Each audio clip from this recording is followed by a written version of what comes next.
Es un ángel de la sierra, la mujer cordillerana. Aunque viva entre las piedras, tiene blando el corazón.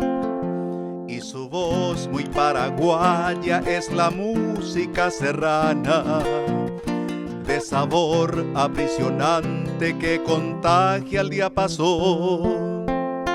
Ese espíritu encarnado de los cerros guaraníes y heroína laboriosa de belleza natural, cual su pájaro campana habla, reza, llora y ríe al cantar su melodía de misterio montarás.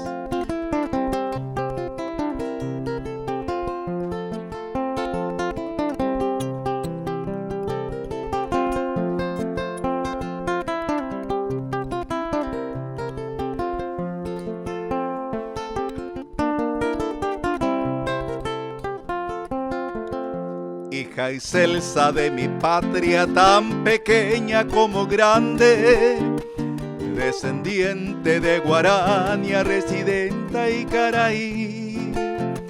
Hoy sus águilas no envidian ni al cóndor de los Andes, y en el monte ella es la santa de mi culto guaraní. Paraguaya de la sierra, tu pureza yo celebro, cual tu templo de esmeralda de imponente majestad.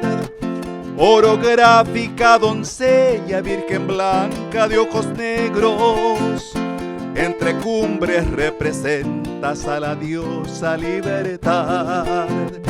Entre cumbres representas a la diosa libertad.